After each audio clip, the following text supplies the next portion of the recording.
Gracias por estar del otro lado y acompañarnos una semana más en esta propuesta periodística de Trimax Media y BTV. Esta noche voy a charlar con un colega, un periodista de larga trayectoria, referente en el periodismo nacional. Su programa, En la Mira, se emite por esta pantalla todas las semanas desde hace ya unos cuantos años. Esta noche seré curioso con Gabriel Pereira.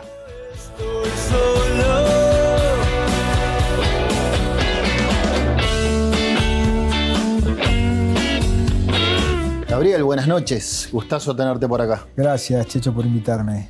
A las órdenes. Hay una crónica muy buena de nuestro común amigo Leo Abercon, que cuenta la historia de tres exitosos hombres, uruguayos ellos, que nacieron en la misma cuadra, en el mismo barrio pobre, más o menos en la misma época. Estoy hablando de Juan Salgado, hoy presidente de CUTSA, de Álvaro Moré, publicista, director de Young and Rubicam, y de vos. Nacieron y vivieron en la calle Guarapirú, en el barrio Maroñas. Muy cerca de un asentamiento, dice la... Barrio Hipódromo, en realidad. Bueno, Hipódromo, está bien. Es el Hipódromo de Maroñas, pero Maroñas es más para el lado de 8 de octubre. Está bien, es buena la precisión. ¿Cómo recordás la infancia en esa calle Guarapirú de Hipódromo?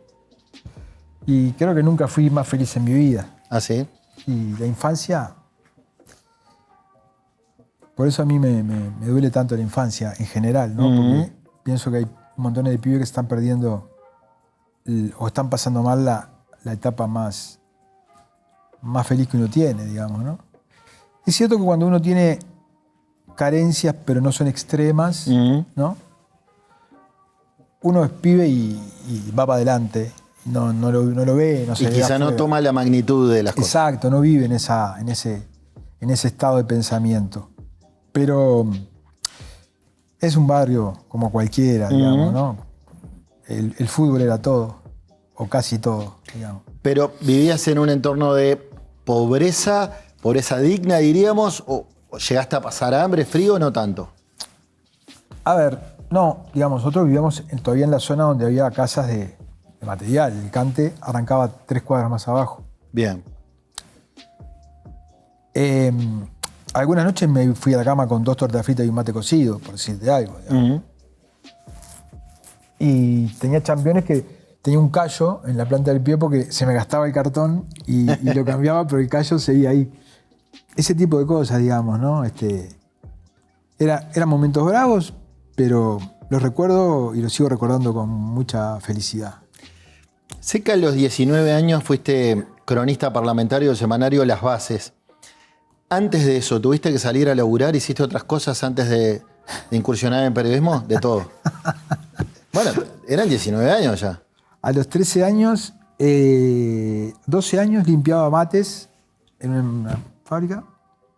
A los 13 trabajaba en la feria vendiendo cigarrillos. Luego trabajé en un supermercado. Yo también. Mi primer laburo fue en el supermercado. Mirá. Y después trabajé en la yuyería La Selva, donde fui camionero. Mirá vos. Sí. Y ahí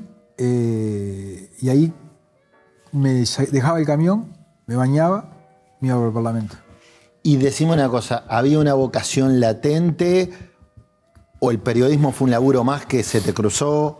Mira, a mí me gustaba, yo en esa época vivía del fútbol, me encantaba el fútbol, todo era fútbol, y me gustaba el periodismo que hacía Víctor Hugo Morales, porque era un distinto, ¿no? Y por ahí me empezó como a atraer el periodismo. Luego ya cuando me metí en una época muy fervorosa como fue el 84, fervorosa políticamente, ya me incliné para otro tipo de periodismo. Sí, sí. Y me imagino ese parlamento que cubrías en Las Bases. Después con 26 años, en el año 91, ya eras jefe de información política en La República. Estaba claro que el periodismo era lo tuyo y que te tiraba, pero también veo que la política te interesaba desde muy joven, ¿no? Sí. Digamos, me interesaba la política, me interesó la política y luego me fui un poco alejando de lo que es la cobertura de un periodista político, digamos, ¿no? La interna de los partidos. Sí, cubrir parlamento, presidencia. Exacto. Me fui alejando hacia otros temas. Estoy volviendo un poco ahora al tema más político, Lo que pasa es que todo es política. Claro. Y bueno, uno se termina dando cuenta con el paso del tiempo que cualquier cosa que cambie en una sociedad siempre hay al final una decisión política, o al principio. Sin decisión política no es posible nada. Sí, sí. Una democracia, ¿no? Así que siempre estuve vinculado, sí, pero bueno, de hecho, hay veces que me aburre un poco. Sí, me aburre. Y tener que hacer periodismo político toda la semana. Sí, es... Buscarle una declaración distinta a los políticos, sacarlo del cassette. Sí, pero me aburren los discursos porque, a ver, yo no creo que para hablar de la pobreza haya que haber sido pobre, digamos, ¿no? Pero yo hace 50 años veía a los pibes tirando carros descalzos. 50 años. 50 años que mi vieja me mandaba a otra escuela porque la de la esquina era piña todo el día. Entonces, ver que 50 años después las cosas están peor, empeoraron, mejoraron, pero están peor en el cerno duro de esa pobreza, ¿no? En esa época nosotros entrábamos al Cante, teníamos amigos, jugábamos al fútbol en la cancha del Cante y era otro mundo, pero no tan distinto, digamos, ¿no? Y hoy sabes que hay lugares que no puedes entrar. Entonces, por un lado ver eso y tenerlo presente siempre, y por otro lado ver qué es lo que pasa con las élites, decís, loco, ¿qué han estado haciendo, no? Bueno, trabajaste en búsqueda, cubriste Parlamento y Presidencia, hiciste investigaciones para la desaparecida revista Postdata. Quiero preguntarte, a mí me tocó también vivir el final del viejo periodismo. Siempre cuento que tenía 20 años y el Laco Domínguez me rezongaba en la redacción del País porque yo tomaba yogur y decía, qué degradadas que están las nuevas generaciones. Todavía se fumaba, ¿no? En las redacciones, claro. Y todavía se cerraba tarde y se iba a tomar unos whiskachos a la esquina. ¿Todavía se cerraba tarde? No. La tecnología, o sea, cuando yo trabajaba en el diario, en la República, por ejemplo, sí. Vos escribías a máquina, los errores se corregían con corrector, eso pasaba a un corrector que lo corregía, pasaba a un tipeador, se hacían las tiritas, se pegaban las tiritas de la página, a la página se le hacía una fotocomposición, eso iba a la imprenta y salía. Sí. Cerramos tarde. Hoy se sigue cerrando. Hoy apretas un botón y no, la tecnología... Igual se tarda. ¿Cuál es la frase de nuestros tiempos? No tengo tiempo. Dice. La tecnología parece que fue al contrario. En lugar de hacernos ganar tiempo, nos hizo perder tiempo. Es una cosa rara. Bueno, lo que te quería preguntar es, ¿qué tenía aquel viejo periodismo de papel, el de, bueno, Búsqueda Continúa, pero el de La República, el de Postdata, el de Las Bases, si querés, la prensa escrita, con lo que, vuelvo a citarlo, con lo que Leo Abercon llama el periodismo tweet. Esto de la inmediatez, ponerlo rápido en Twitter. Además, Twitter no nos paga nada, pero parece que todos hacemos periodismo en Twitter también. Ganarle al otro. Esa pasión aparente por la primicia, cuando da la impresión que a veces queda un poco, un fragmento importante de rigor por el camino. ¿Qué tenía aquel periodismo?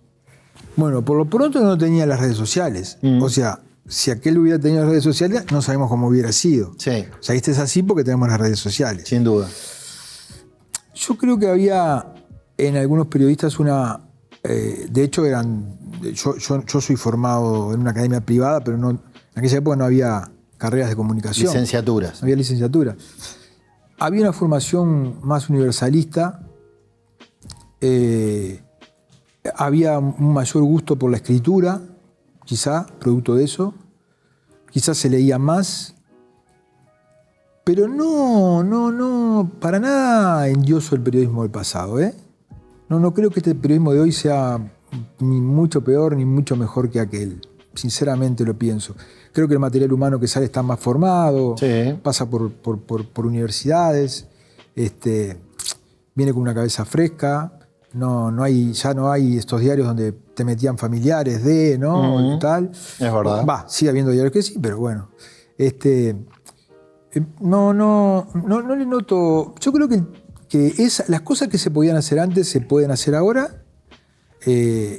Lo que pasa es que falta, por un lado, voluntad para hacerla, decisión para hacerla. no tengo recursos. Ese, como tantos argumentos, es muchas veces la trinchera de la mediocridad. Vos no tenés recursos para hacer todo, pero los recursos los usás como querés. Claro. Podrías usarlos en esto o no. Pero es cierto, hoy el periodismo se supone que tiene que dar respuestas. ¿No viste la cantidad de títulos con preguntas que hay? Porque, viste, Lo hablé con Ricardo Peirano en Un Seré Curioso. Es el anzuelo, porque lo único que quiere es que entres, ¿viste? Sí. Yo entiendo que el título es fundamental. A mí me encanta titular porque te lleva la nota y no hay peor nota que la que no se lee, ¿no? Pero me parece que hay un abuso de eso.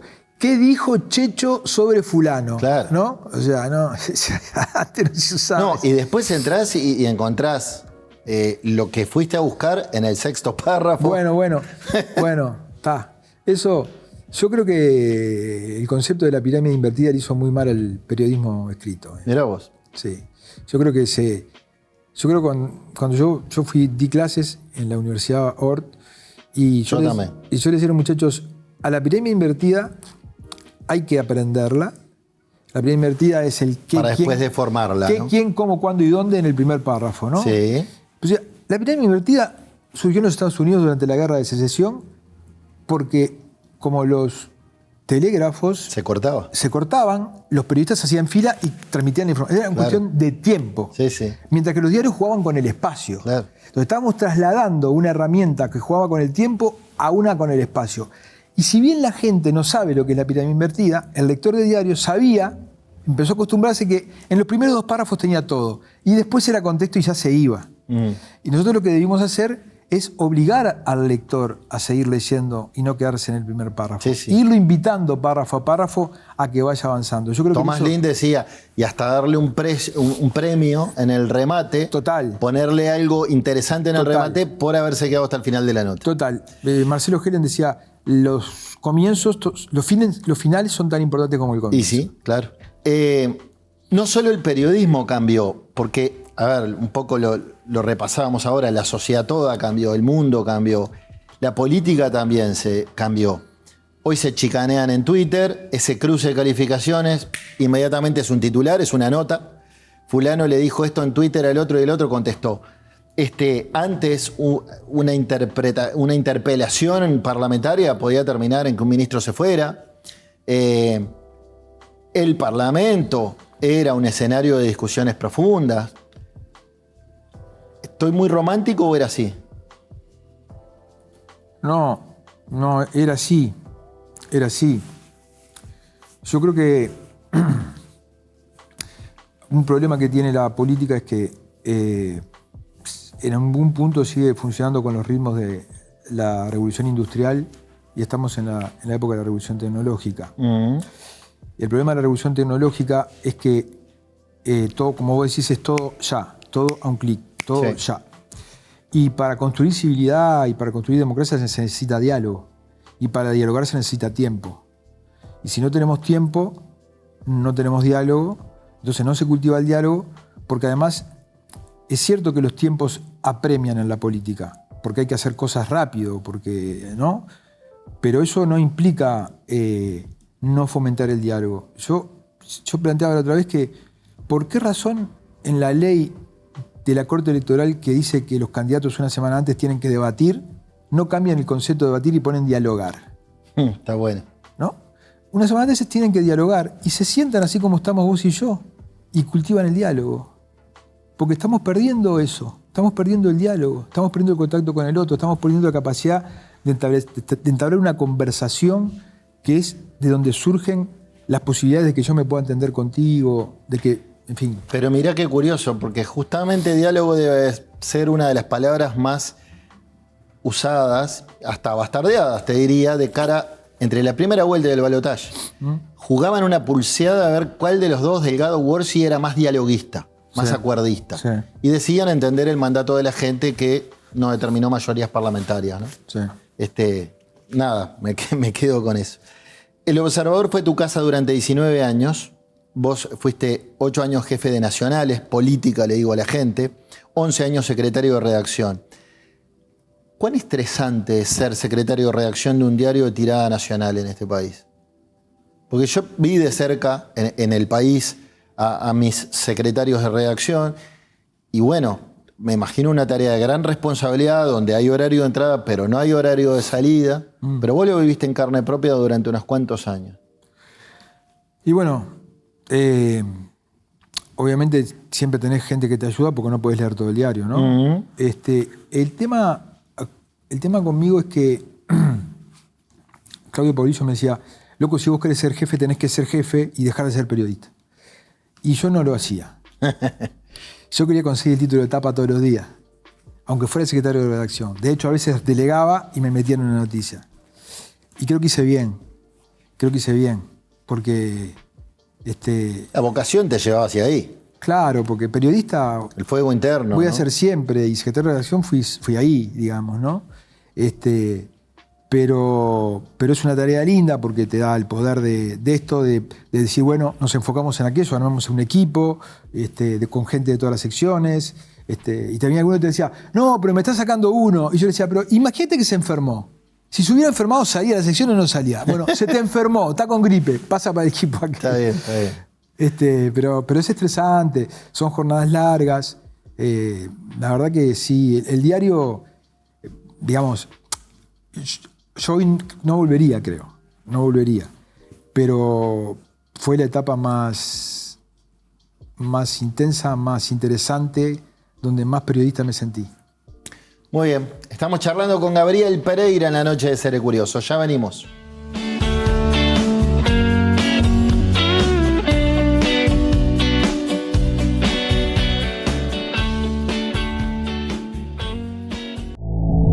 Oportunidad, del latín op, hacia, y portus, puerto. Hacia el puerto van las oportunidades y desde ahí llegan a todos. Oportunidades de 20 pies, de 40, con productos que empresas van a repartir, comercios a vender y más de 3 millones de personas a disfrutar.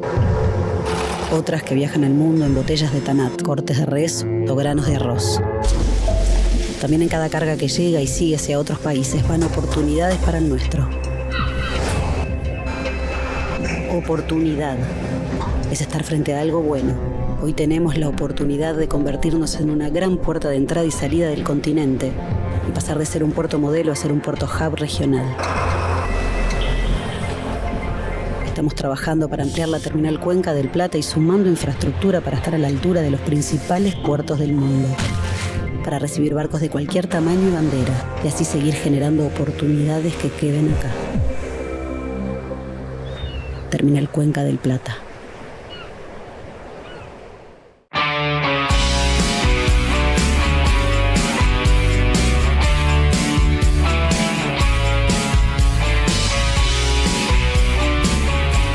Estamos en Seré Curioso. Hoy estamos charlando con Gabriel Pereira. Quiero decirles que llegó el préstamo para pasivos del Brow con la tasa más baja y acreditación instantánea por eBrow. Para atención presencial en sucursales, consultá en brow.com.uy. Banco República, nuestro banco país. Me imagino que, decímelo vos, pero ¿cuánta gente todavía te asocia con zona urbana? ¿Te pasa? Cada vez menos. Cada vez menos. Y bueno, también ya pasaron unos cuantos años. Sí, cada vez menos. Sí, no, hubo una época, pasaron los años y me seguían identificando con zona urbana. Confieso que me pasaba lo mismo. Años después seguía siendo el de Santo Iseña. Bueno, zona urbana, le refresco la memoria a la gente, aquel periodístico que conducía Nacho Álvarez, de algún modo antecedente de lo que desde 2012 es Santo Iseña. ¿Qué te dejó esa experiencia televisiva, considerando que hasta ahí eras un bicho y después lo seguiste siendo de prensa? Amante de la prensa escrita, donde la mayor parte de tu carrera fue en prensa escrita. ¿Qué te dejó la televisión, digamos, en ese momento? Yo le tengo que agradecer a Nacho que me abrió las puertas a la televisión, que luego pude seguir haciéndola. Me dejó... Yo creo que a veces se caricaturiza a zona urbana por sus partes más extremas, jocosas. Pero yo la verdad que me pregunto antes de zona urbana cuándo se veía una cámara oculta. Antes de Zona Urbana, cuándo se veían notas de espalda para cuidar la imagen del quien hablaba, ¿no? Incorporó lenguajes televisivos que no estaban en el país, polémicos algunos, depende cómo los use siempre. Me dejó empezar a tratar de saber cómo lidiar con ser conocido, digamos, ¿no? Sí. Porque aquello era un fuego, ¿no? Sí, sí. Me dejó épocas en las que me divertí mucho, la verdad que me divertí mucho. Los muchachos sufrían mucho por las críticas y yo me divertía. Hay un tema que te interesa mucho, claramente, que es la seguridad pública y en especial el narcotráfico, el combate al narco. Se nota en tus columnas escritas, se nota entre los que te seguimos en radio y en televisión. Y también queda claro en tu libro, Matar al Mormón, de 2019. Me da la impresión que te subyugó mucho la figura de Julio Guarteche. ¿Crees que Guarteche, su gestión, no ha sido debidamente ponderada? Mira, yo creo que después de Gómez Fole, fue el policía más influyente en la historia de la policía. Un hombre de una honestidad a prueba de balas, muy inteligente, muy adelantado a su tiempo, con investigaciones muy profundas y serias, con muchos contactos en el exterior. La DEA lo venía a visitar a él, la DEA le salvó la vida. Sin spoilearlo, contás en el libro. No, sí, no, se puede contarlo.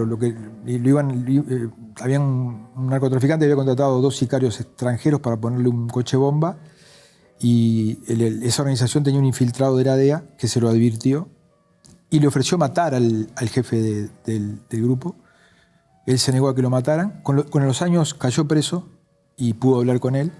El narcotraficante creía que Guarteche jugaba para otro narcotraficante, cosa que es común en otros países, que algunas autoridades jueguen a favor de un cártel o de otro. Sí, yo creo que fue un hombre superior. ¿Y qué debería copiar la policía que venga ahora? Estamos a nada de un cambio de gobierno. En la ¿no? Mientras no llegue el 1 de marzo. En la metodología de combate al narcotráfico. ¿Qué deberían copiar de Guarteche y su metodología, su forma de trabajo? Para tener más éxito.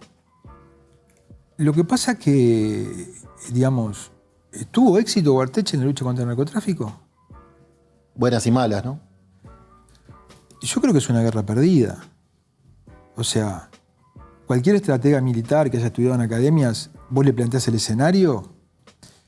Cuando Nixon le declara la guerra a las drogas en el año 71 y todos los países se abrazan a esa guerra, en Estados Unidos había 13.000 presos, hoy tiene 2,5 millones de presos. Había 2 grupos importantes, hoy hay 34. Hoy hay 18 tipos de drogas distintas. Se multiplicaron por 15 los consumidores. El precio de la droga bajó. Si no nos damos cuenta que es una guerra perdida, un país que tiene miles de millones que ha invertido en tecnología de punta para enfrentar al narcotráfico y no ha podido, somos unos ingenuos. Yo creo que cuando pase el tiempo nos habremos dado cuenta que así como nos lamentamos de la esclavitud, nos habremos lamentado de la sangre que corrió, las democracias en riesgo, por combatir un fenómeno que es multicausal, que no tiene solución porque el cliente, el usuario, siempre va a haber clientes. Basta prohibirlo para que eso se convierta en lo que se convirtió, que es una mafia muy poderosa. Y porque, mira, si vos mandás 10 partidas a Europa, se controla un 10%, 15% de los contenedores que circulan por el mundo, 20% de los contenedores que circulan por el mundo. Si no, se pararía el comercio mundial. Si vos mandás 10 partidas, no importa si de 1 kilo, 100 kilos o 1000 kilos, y por una casualidad de la vida te agarran 9, la que pasó ya gana. Si va a Europa, si va a Australia, podés mandar 100, que te agarran 99, con la que pasó gana. Si no entendemos que no hay cómo... Pero entonces, ¿que nos vamos por vencidos? ¿No dejamos hacer el narcotráfico? Digamos que hay batallas que hay que dar, inevitablemente, pero no llenando de las cárceles de pequeños narcos. Bien. No es en la periferia, no es ahí.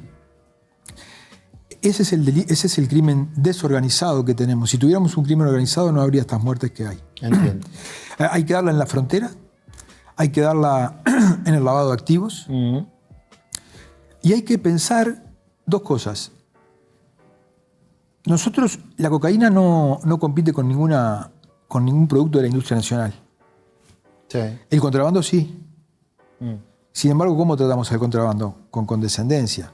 Si lo hubiéramos reprimido, quizá hubiera desatado violencia. No lo legalizamos, simplemente actuamos con condescendencia.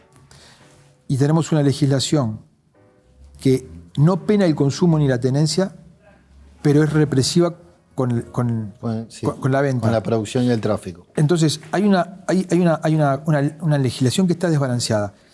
Qué bien estamos protegiendo al combatir el narcotráfico. Sí, ninguno. No, digamos, cuando vos reprimís la rapiña, vas contra la integridad física, a proteger la integridad física. Sí. O vas a proteger la propiedad privada. Vos, antes de reprimir el tráfico y el consumo, tenés que violentar un derecho, que es el de la gente a hacer con su cuerpo lo que quiere. Y luego, la respuesta más cercana que yo he escuchado sobre qué es lo que estás reprimiendo o que estás buscando es la seguridad, la salud pública. Si esa fuera la respuesta, ¿cómo se explica que tengamos brigadas policiales en todos los departamentos, pero no tenemos clínicas de rehabilitación en todos los departamentos? Es decir, no tenemos idea qué es exactamente el bien que estamos protegiendo. Desde ahí para adelante es todo un error. Recuerdo cuando en 2012 Mujica, que era presidente, inventó aquello de legalizar la marihuana con la finalidad, decía Mujica, de quitarle mercado al narcotráfico, al mercado negro. Ya han pasado casi 13 años. ¿Lo logró? ¿Dio resultado su idea? No, porque la marihuana no es el negocio. El negocio no es la marihuana. Yo creo que está bien la medida, me parece que está bien. Que va en el sentido correcto. Va en el sentido correcto, porque por lo menos evitás que mucha gente tenga que ir a una boca, ¿no? Me acuerdo un pibe, venía caminando yo y me dice, flaco, ¿no tenés un faso? Yo le di un cigarro, ¿no? Y me dice, no, un porro. No tengo porro. Me dice, va, loco, fui a comprar y solamente hay pasta, ¿no? Entonces el pibe va a buscar... lo más benigno de todo. Marihuana. Y no había. ¿viste? Y le ofrecen pasta. Entonces, es positivo. Ahora, que eso va a combatir... No, eso está claro. No. Me quedo un instante en seguridad pública. Este gobierno ha dicho y repetido que bajó todos los delitos, incluyendo los homicidios, aunque las reconoce denuncias. ¿Cómo? Las denuncias. Denuncias, está bien. Porque los medios no me haga la que le hiciste a Rafa. Los medios titulan así. No, bajaron los delitos. No, las denuncias. Uno le va por sobreentendido, pero es cierto, hay que aclararlo. Este gobierno ha dicho y repetido que bajó las denuncias de delitos. Pasa que el Ministerio del Interior dice que bajaron los delitos. Vos lo sabés. No lo sabemos. Lo cierto es que, bueno, dice que los homicidios también, aunque no significativamente. Tanto vos como yo hemos hablado con dirigentes importantes del Frente Amplio que descreen de esas cifras. Es más, algunos señalan, de hecho, un audio que vos has hecho público, que hiciste conocer, donde un ex número 3 de jefatura de Maldonado le indicaba a un comisario que no llevara registros de los abigeatos. O también pasó en Durazno, podemos ver un hilo de Twitter que publicaste vos hace un tiempo, 2002. Sí. Informaste que el jefe Richard Marcenal los aleccionaba, jefe de policía de Durazno. Más pruebas de las que conseguí. Bueno. Más pruebas de las que conseguí para demostrar que el tipo maquillaba los delitos. Era imposible. Pero, ¿sabes qué, Chicho? Me parece que... Te adelantaste en mi pregunta, si crees que había maquillaje. Pero, y lo dijiste solo. Sí, o sea, en Durazno seguro. Porque en Frente Amplio, en el Frente no te dicen, ni siquiera Jorge Díaz, por ejemplo, algunos con los que hablé, Le dicen, no, Mirá, yo no digo maquillar, pero que se intenta no registrar. ¿Sabes qué? Es una discusión menor. En el fondo es una discusión menor. En Durazno se maquillaban los delitos. Y está mal. Pero es una discusión menor. Porque lo que tenemos que ver acá es que en el 90 había 4.000 rapiñas y hoy hay 18.000, 20.000. Que teníamos 2.500 presos y hoy tenemos 16.000. Que había 170 homicidios y se aclaraba el 80%. Y hoy tenemos 370, 380 y se aclara menos de la mitad o la mitad. Eso es lo que tenemos que ver. Tenemos que ver el país porque vos me decís, ¿qué hacemos de acá para adelante? Yo no sé qué hacemos de acá para adelante, pero sí sé lo que hemos hecho para atrás. Y no ha funcionado. Seguir, como decía Einstein, haciendo lo mismo para obtener resultados distintos es una señal de demencia. Tenemos que mirar para atrás y dejar de hacer lo que estamos haciendo. Hay 16.000 presos, el 60% en condiciones infrahumanas, gente muy violenta. ¿Por qué pensás que no hay un motín? Porque es la principal boca. Porque es la principal base de organización. Porque es el principal lugar de reclutamiento. Y ellos no quieren que haya lío ahí. Es el principal lugar de reclutamiento. Ahí nacieron las bandas, ahí los rapiñeros se convirtieron en narcotraficantes.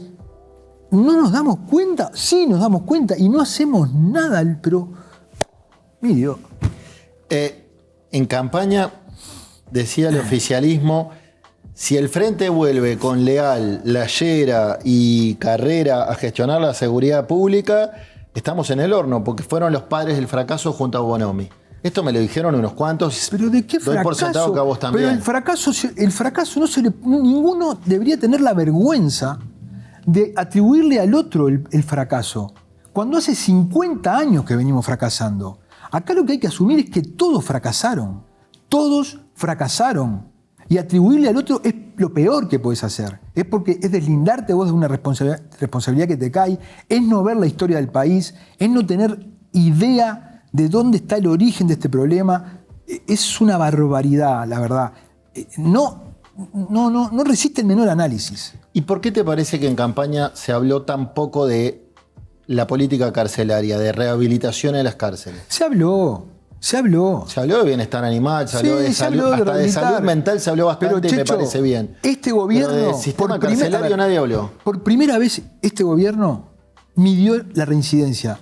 ¿Vos entendés que no se había nunca medido la reincidencia en las cárceles? No sabíamos, lo teníamos de ojímetro. Sí. Por primera vez se repetía una cifra de ojímetro. De ojímetro. Si vos no medís la reincidencia, como cualquier política pública, si vos no tenés datos, no podés aplicar políticas públicas específicas, porque si vos sabés que en aquel módulo la reincidencia es menor, algo está haciendo mejor que acá, ¿no?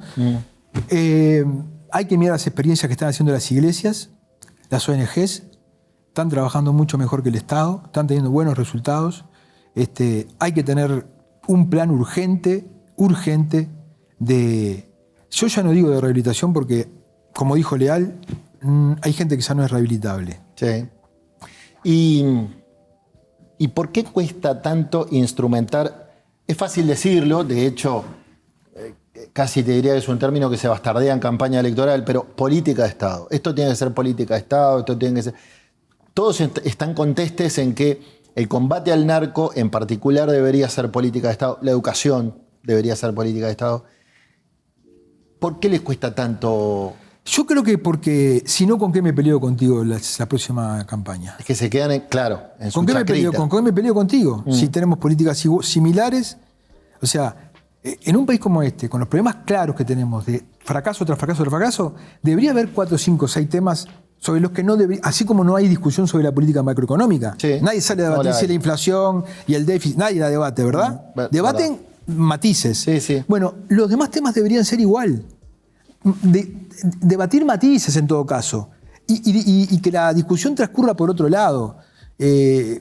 Yo sinceramente creo que estamos asistiendo a un proceso que la élite se niega a mirar, que como dice Juan Pablo Luna en su último libro, cuando alguien señala los riesgos de la democracia, lo primero que hacemos es compararnos con Argentina y lo otro es decir, somos la democracia más perfecta ¿no? Somos la democracia más perfecta y tenemos el mayor índice de infantilización de la pobreza del continente, el mayor. Tenemos la mayor cantidad de presos de Sudamérica. Tenemos el más bajo rango de egreso de secundaria de toda Sudamérica y de casi toda Latinoamérica. Tenemos el mayor índice de consumo de cocaína. Tenemos la mayor cantidad de policías. Y te sumo una que te olvidaste. La mayor tasa de suicidios del continente. ¿Vos podés pensar que esto es una democracia perfecta? ¿Qué miden? ¿Viste? Miden la cáscara. Miden que hay que los partidos se pasan del gobierno de uno a otro. Está bien, pero la democracia no es ir a votar cada 5 años, loco. No es solamente eso. La democracia, ¿sabes qué? Eso, lo que está cumpliendo es la legalidad de la democracia. Están cumpliendo con la ley. Pero la democracia lo que está perdiendo es legitimidad. Vamos a una pausa. Estamos charlando con Gabriel Pereira en la noche de Seré Curioso.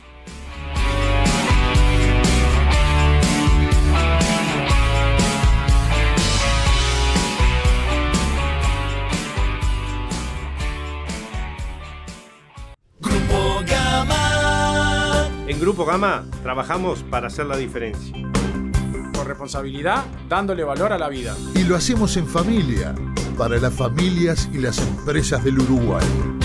Conéctese usted también a Grupo Gama. Con Grupo Gama te sentirás seguro, te sentirás en familia. Todos los emprendimientos tienen una energía especial. Una energía que los hace avanzar, que no los deja detenerse. Una energía que los hace crecer.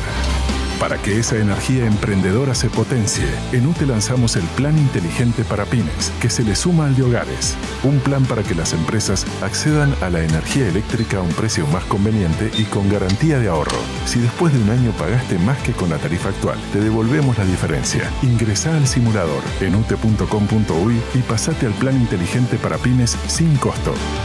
UTE, transformando con energía nuestro país.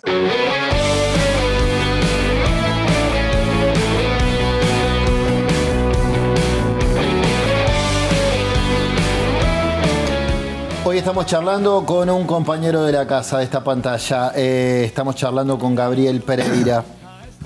¿Qué es En la Mira para vos? ¿Qué importancia tiene en tu vida, en tu carrera? ¿Es tu marca personal? Es un trabajo. Además. Es un trabajo, es un lugar donde puedo trabajar con libertad, donde puedo hacer periodismo con libertad, donde puedo tocar los temas que me importan. Son los que menos clic tienen después, los que menos visualizaciones tienen, pero bueno, no me importan. ¿Hace cuántos años? 17. 17 años. 17, sí. Es un tiempo importante para un programa de tele, ¿no? No quiere decir nada, ¿eh? Bueno. Digamos, la permanencia no te asegura ser bueno. No, claro. Es solo permanencia. Yo creo que hubo otras épocas de En la Mira que estaban más que fueron más televisivas, que estaban mejor para mi gusto. Ahora recobró otra dinámica, otro tipo de más enfocado en entrevistas que en informes, digamos, ¿no? Pero bueno, sí, forma parte de mi vida, ¿no? Acá te veo con José Mujica en La Mira y recuerdo un golazo periodístico, voy a llamarlo así, tu entrevista con Amodio Pérez, sí, en España. Sí. Cuando él, para todos nosotros, para la sociedad, tenía paradero desconocido, ¿no? Sí. Te fuiste hasta allá a hablar con él, mostrar que estaba vivo, cómo era su apariencia física y sobre todo qué tenía para decir tanto tiempo después. ¿Cómo recordás las negociaciones para tener esa entrevista? ¿Y cuánto tiempo te tomaste para prepararla? En realidad, Amodio había mandado cartas a un montón de medios y al Observador no. Entonces, un pibe, Diego, dijo, ¿por qué no le ponemos una entrevista en la web, en la página web, a ver si engancha, ¿no? Y yo decía, lo que pasa es que si responde no sabemos si es él. Entonces, vamos a poner ¿qué pregunta le haríamos si pudiéramos entrevistar a Amodio? Y el tipo vio que nos habíamos interesado y estoy una mañana en la redacción del diario y llama a él. Por supuesto que yo no sabía si era él. Sí. Busqué algún dato y le pedí una foto. Y me mandó una foto que fue la que salió en la tapa del Observador con el título Amodio, que la única vez que se agotó el diario sin un anabólico, ¿no? Sin un regalo Claro, aparte, claro, digamos. claro, ¿no? claro. Y bueno, me dijo que íbamos a hacer la nota. Me dio indicaciones cuando llegara al aeropuerto de Barajas, que por supuesto no las cumplí, soy un desastre, me puteó todo después porque no las había cumplido. Él estaba muy, muy perseguido, miraba para atrás. Lo hicimos en un hotel en las afueras de Barajas. Y sí, lo preparé, sobre todo porque a mí me parece que la entrevista me dejó mal. ¿Por qué? Porque después con el tiempo la fui valorizando, pero yo no es que iba a buscar que el tipo admitiera que era un traidor, ¿no? Sí. Entonces esos primeros días, después de la entrevista, no me quedé muy conforme. Luego, con el paso del tiempo, me parece que no solo esa entrevista, sino la aparición de Amodio, que luego lo dieron otros medios, dio una lectura nueva a la peripecia Tupamara, que es válida, que se puede confirmar, otra mirada a algunos aspectos de aquella realidad, yo creo que terminó sumando. Pero en aquellos días lo viví como con frustración. Y lo que te iba a decir, que una cosa que me parecía muy importante, es que mucha gente no tenía idea de lo que pasaba en aquella época. Entonces una cosa que lo que más tiempo nos llevó fue cuando él decía Marquetalia, Había que explicarle, un gráfico, apareció un gráfico que decía Marquetalia, un lugar donde los Tupamaros, una guarida de los Tupamaros, tal cosa, y apareció una gráfica. Sí, o la cárcel del pueblo. Nos dio un laburo de la Gran 7, pero gente después me contó que gente joven que lo miró valoró eso. Claro. Con Tabaré Vázquez tuviste una relación muy fluida. De hecho, se veía de afuera que posiblemente seas el periodista que tenía más línea directa con Vázquez. ¿Cómo valorás eso? Digamos, más allá de que te puede masajear el ego periodísticamente. Yo integraba el eje del mal, ¿te acordás? De María Julia. Sí, claro. Y Vázquez no hablaba con el observador. Entonces un día en una declaración dijo, hay que hacer todo lo posible por tratar de prevenir el cáncer. Entonces yo le mandé un mensaje a través de la secretaria diciéndole, si usted quiere hacer todo lo posible, hagámoslo juntos y permítame hacerle una entrevista al oncólogo más famoso del país. Está bien. En su condición de oncólogo, solamente para hablar de cáncer. Y fuimos y hablamos solo de cáncer. Después hablamos de otras cosas. Ahí abriste puertas. Y me midió la aceite a ver si yo esas cosas me las cuidaba, me las guardaba o no. Me las guardé y la verdad que mantuve con él una relación de mucho afecto. La tarde previa a morir me llamó por teléfono. Como para despedirse. Sí. Sí, lo contás eso. Yo tuve muy buena relación, también, digamos, que excedía incluso el respeto profesional y entraba en el terreno del afecto personal con Julio María Sanguinetti. Y la tengo ahora con Mujica. Bueno, te iba a preguntar por Mujica, porque has tenido también grandes duelos dialécticos con Mujica, ¿no? La primera que con Mujica fue satánica. Usted hace mandado, me dijo. Sí, me acuerdo. Usted me defraudó, le dije. Pero antes de que se apagaran las camas, el viejo se levantó y me dio un abrazo exagerado, ¿no? ¿Verdad? Como para decir... Capaz que. Sí. Capaz que no estuve bien. Sí, y hoy la verdad que es un tipo que me ha elogiado públicamente hasta en el exterior y no va por el lado del ego, porque la verdad que mi relación con él no va por el lado del ego, sino porque considero que es una buena persona. ¿Y cómo crees que, Mujica es de los tres grandes líderes del frente, Astori, Vázquez y Mujica, el único de los tres grandes popes del frente que quedan vivos y está pasando un momento jorobado de salud, prácticamente 90 años? ¿Cómo crees que la historia va a recordar a Mujica? Porque si pienso como gobernante, me tocó hablar con Lacalle Herrera y con Sanguinetti y son muy, y me quedo corto, críticos con el gobierno de Mujica. Por eso digo, pero no, la persona va más allá del gobierno. No vas a pasar la historia por hacer un gran gobierno, un buen gobierno. Él va a pasar la historia porque es una figura de rock and roll, es una figura de rock. O sea, él es la gran bestia pop. Claro, o sea, él tiene un alcance mundial que no tiene casi, creo que ningún uruguayo, digamos. Él él va a pasar a la historia por eso, ¿no? O sea, el día siguiente a la elección, cuando ganó, fui a la casa. Le caí antes de lo que le había avisado. Apareció descalzo, con el vaquero remangado hasta arriba de las rodillas. Me pasó lo mismo. Descamisado, sin los dientes y todo peludo. Era como el hombre de las cavernas.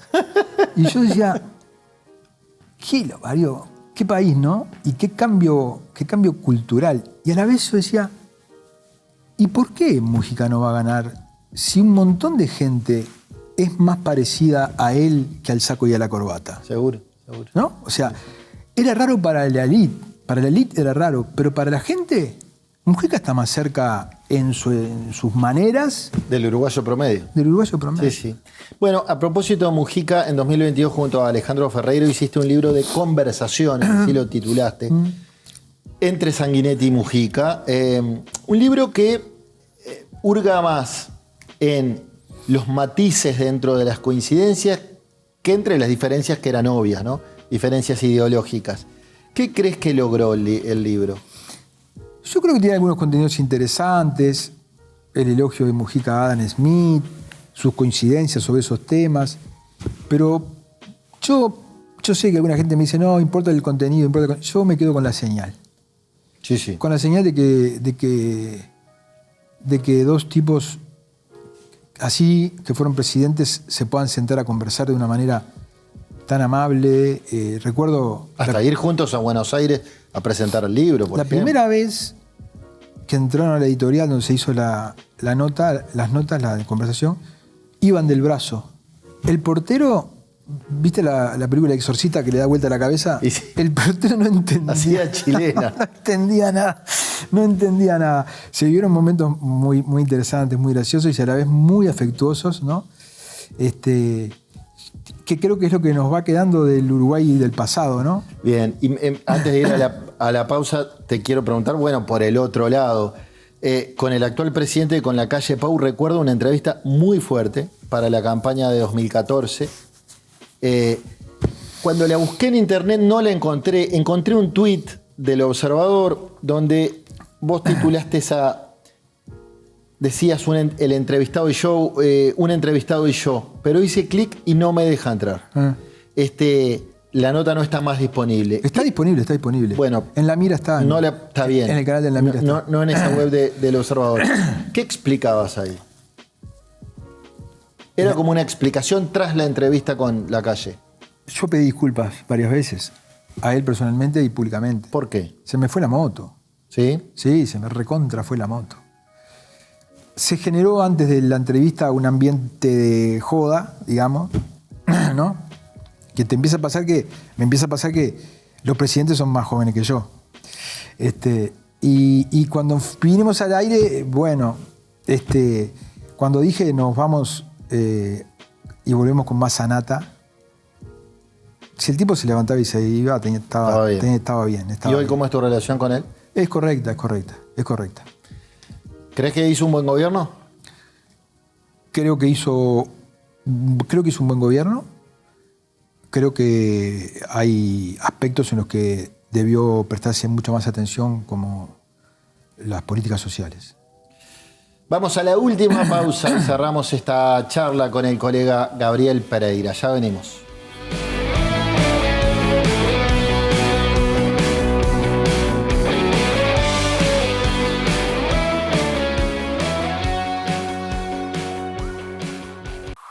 Elija bien. Más opciones, mejores decisiones. Somos una empresa que tiene como objetivo brindar a nuestros clientes profesionales y particulares un servicio completo en sus proyectos de obra. Ofrecemos asesoramiento técnico, personal idóneo y materiales de primera calidad. Arte Aluminio, la empresa líder en aberturas en Uruguay.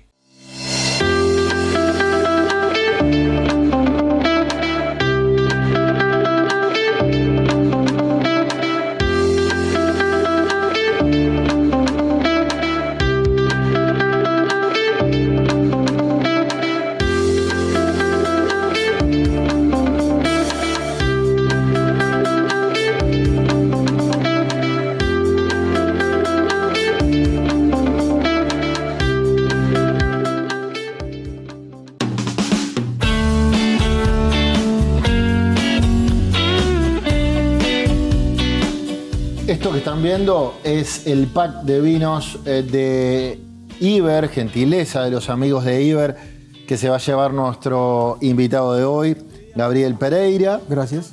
De nada. Tenés 4 hijos. Y un nieto. Y un nieto. Mirá vos, no sabía que eras abuelo. Diego, Nadia, Martina y Joaquín. ¿Cuál es la principal enseñanza, el principal consejo que le has dado a tus hijos? Yo tuve los 2 más grandes de un matrimonio y los 2 más chicos del otro. Eso genera cosas complicadas con la madre, porque después de ya crié 2 grandes, las preocupaciones son otras. Parezco más un abuelo, pero mira, Checho, yo creo que en esta vida que vivimos, por un lado, creo que muchos vivimos con la contradicción de darle todo lo que podemos y a la vez no criarlos en una burbuja de cristal para un mundo que es muy duro, ¿no? Ese equilibrio es complicado. Pero yo creo que hay 2, 3 valores que puedes transmitirle y en todo lo demás la vida es una ruleta. Se cuiden, que se cuiden su cuerpo, que se cuiden su mente, que cuiden al otro, que respeten al otro, que sean buena gente y todo lo demás es una ruleta, Checho, créemelo. Sintetizame en una frase tu concepción del periodismo. ¿Para qué sirve?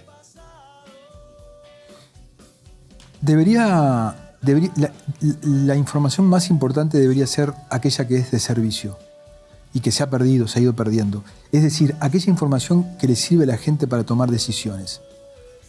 Era importante la cartera de farmacias en su momento, ¿no? Yo creo que puede ayudar a la gente no a tomar tal o cual decisión, sino a darles elementos para que cuando tomen una decisión en cualquier ámbito que sea, esté fundamentada. Generar civilidad, generar ciudadanía, contribuir a la construcción de democracia. Está muy bien. ¿Sos feliz? La felicidad son luciérnagas en la noche. Está muy lindo. Gracias, Gabriel. No, gracias a vos. Señores, gracias por acompañarnos esta noche. Saben que si agarraron esta entrevista empezada, la pueden ver on demand cuando gusten en el canal de YouTube de Trimax Live. Aquí cliquean y la ven cuando gusten. Los espero la semana que viene en la pantalla de BTV. Chau, chau. Días como hoy no